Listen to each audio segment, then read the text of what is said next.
and let's go across to Sohit now, who joins us from Mandvi. And Sohit, over to you. Tell us what it's like over there, and the trajectories moved more towards where you are now.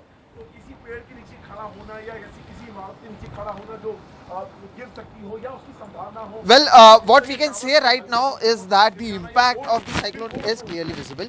Now, with very strong winds, what we are also seeing is that there's heavy rainfall, and since it is with very strong winds, its impact is clearly visible over here. Now, we are present in Mandvi, and over here, if we talk about the entire city, there's no electricity right now. What we have been told by the authorities is that because of the strong winds, there are some wires which have been disconnected, and it doesn't seem that throughout the night there is going to be electricity over here. So this is how the situation is on ground, and if it is not only about the place where we are present, we see the wind is quite heavy over here, and at the time, let me tell you that the heavy rainfall is also creating an impact. Number one.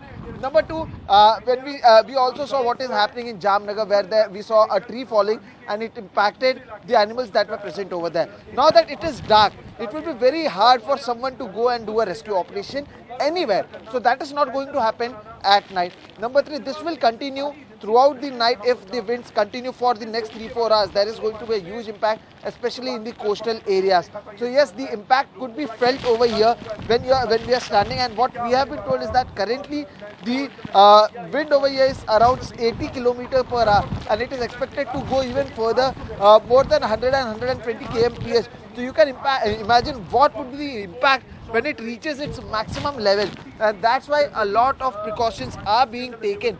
But yes, the challenges continue. As I said, there is tree falling somewhere, there is no electricity over here, and with heavy wind and at the same time heavy rainfall is going to create an impact on ground. The impact is clearly visible, but it may rise, or things might get worse if this cyclone continues the way it is doing, and especially the coastal areas will be impacted the most. So this is what is happening right now.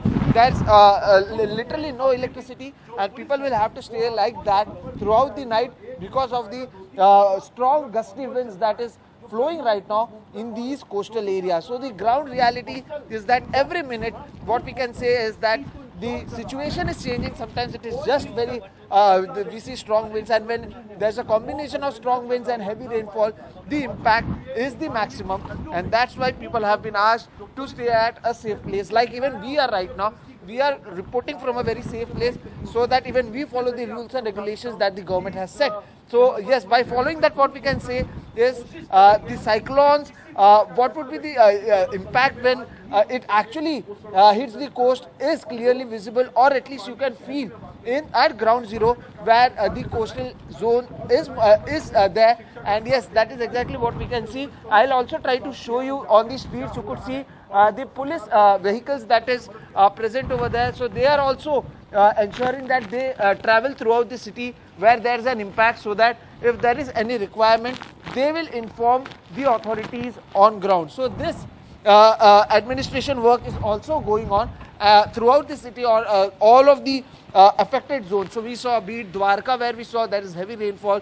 In Jamnagar, we saw what the impact is. There are electricity poles that have been broken, or they have come on the roads in several places. So the NDRF is being used there as well. So a lot of things are happening over here on the ground because of the current situation, and its impact will continue at least for the next 3-4 hours. And the big challenge will be in front of these organizations tomorrow, when they'll have to go and ensure that, or their biggest challenge will be to bring all of these things back to normalcy.